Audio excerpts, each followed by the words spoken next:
Yes, hello bwana, mambo vipi mwana familia kwa TV Online? Natumaini uko poa bwana. Leo bwana nimekutana na Rapha Mweo bwana. So na kuhusiana na sakata lake ambalo lina trend sana kwenye mitandao yetu ya kijamii, na leo nimeamua nimtafute tubonge naye. Na kwaje kaka? Kama kawa. Kama kawa. Labda pengine na Rapha Mweo ni jina gani la mitandaoni la mtaani ambao unapenda kutumia sana? So Rapha Mweo yeye ni kwa mtaani kulingana na michezo yangu ya pikipiki nilipocheza pikipiki. La jina lako kamili sasa tungependa tulifahamu. Rafael Lusakila. Rafael Lusakila. Tungependa kuruka na hizi ambazo zinavuma sana kwenye mitandao ya kijamii kuhusiana na mpenzi wako au mchumba wako au mke wako. Pengine si atufahamu, lakini wewe ndio una ukweli wote. Vipi huyu bindara ambaye anazungumziwa sana kwenye mitandao ya kijamii ni mke wako au mpenzi au mchumba? Kwa sababu sio mpenzi wangu wala sio mke wangu tena. Lakini hapo before leo kwa mchumba wako. Kwa hiyo alikuwa mchumba wangu, sizikataa. Na kuhusiana ile swala la uzazi la wewe yeye kuzaa mtoto na watu kudai kwamba mtoto ni wa Rapha, lakini tungependa tufahamu ukweli kutoka kwako, mtoto ni wa kwako au si wa kwako? Mtoto si wa kwangu. Wa kwako. Si wa kwangu kabisa. Lakini aliwahi kukufuata na kuambia kwamba mtoto ni wa kwako? Alini DM, aliniambia, alinipigia simu kwa kwenye matibabu eti mtoto ni wa kwangu. Mtoto ni wa kwako. Ndio. Wewe kusikia kwamba mtoto ni wa kwako ulichukua uamuzi gani, hatua gani kufanya? Kwanza sikumuelewa chochote. Nilimsikia tu sababu kwanza nafanya matibabu, maumivu, vitu vingi, maisha nini, mke wangu, watoto wangu, kwa hiyo nikafanya vitu vingi. Kwa hiyo ni kwa sababu zangu la kitu chochote. Ni uliwahi kukaa naye ndani na kushawahi kupita naye tuseme? Nishawahi. Ulivyosikia taarifa za mtoto na ulizipokeaje, maana ushawahi kupita naye? Unajua taarifa za mtoto kuna mimba kama mimba, yani unasikia kuna mwezi uliopita na mwanamke na mwezi ulikuwa nao kupata vizuri vya ujauzito. Kwa hiyo vinakuwa tofauti. Kwa sababu mwezi nilipata mimi ajali, ingekuwa eti ndo kaniambia tena na mtoto wangu, na mimi sikutembea naye. Mwezi wa 7 sikutembea naye. Mwezi wa 6 sikutembea naye. Kwa hiyo bangeongea ati kama kweli nimetembea naye na kwa mtoto wake. Kama mwezi wa 4 huko au mwezi wa 3 nakumbuka. Wakani kabisa. Itokea wakachukua hatua ya kufanya kama DNA check, maana wewe umesema mtoto sio wako na hatujui kama kuna baba wa watoto wa yule mtoto, pengine utachukua ukisikia umefanya DNA kujua mtoto nani utachukua msikani? Hata DNA hiki sasa hivi nikipima sio mwanangu kabisa.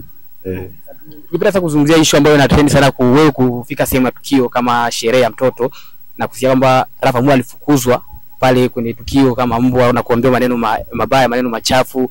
Ni kweli sasa wewe kwenye tukio ulikuwa unaenda kufanya nini kama na wakati ulidai wewe sio baba mtoto? Pale kwenda kutembea. Kama kusema vijana wengi sifahamu na mchirigo tunaenda kukaa na tunazuria. Lakini aliponiona kafikiri kuna napata vitu vingine tofauti na akili yangu. Kwa ndo wakaja akaniambia eti ndio na mimi kama kukachaza zangu ili kuepuka shari. Hakutokea ile mkokotano moja mitatu? Sijavutana na mtu yeyote wala sijaona kitu chochote katika mdomo wangu. Uchukua tu amuza kuondoka. Ndio nimechukua tu nikaondoka zangu.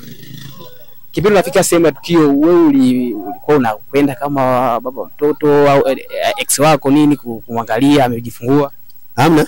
Nilifika tu kutulia kuangalia chochote kilichocheza pale kijani tembea zangu. Washikaji nini kisa washikaji kwa pale kwenda kupiga story na shari moja mitatu?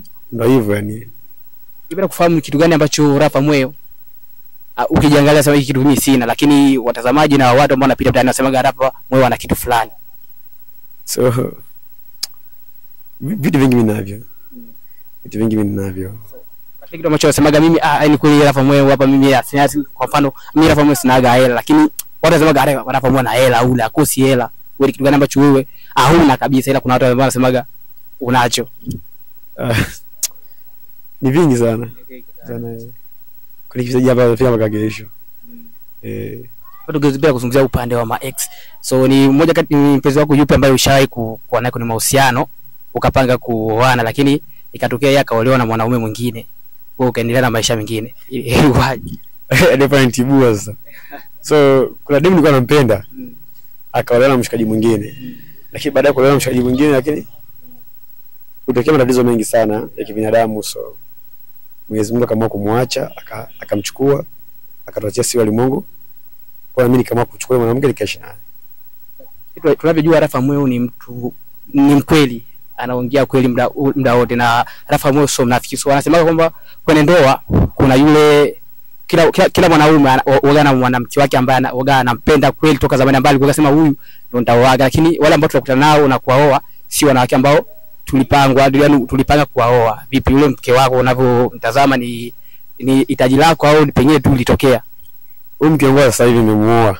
Huyu yani nimetoka moyoni. Toka niko dogo yani. Bado niko chali. Nilikuwa nampenda sana. Yaani mlianza toka mke wa watoto. Nikumpenda lakini yeye hakuwa anipenda. Sababu kipindi nilikuwa na vurugo sana. Sasa kuna nini jamaa tuli. Hata shule ile kiniona au jamaa kwenda kizaki bado hajaka. Sawa. Kwa demu akaamua kunikata. Lakini mimi nilikuwa nampenda. Mimi nikasema kwa mahali na mali mwanamke lazima niishi naye. Nampenda lakini sasa hivi mwaka sasa nikaja kuishi naye ndio hivyo. Hadi sasa hivi nipo naye, sasa hivi ipo nje ya nchi, ipo huko Sweden ndio yupo. Kwa 100% unaamini kwamba yeye pia alikuwa na mtu wake ambaye anampenda zaidi kuliko wewe? So alikuwa na mume. Ule mume bahati mbaya alifariki. Kama kama kuishi naye kwa sababu nilikuwa nampenda.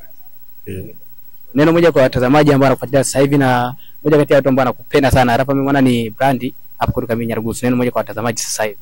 So natakia zidi kunipenda.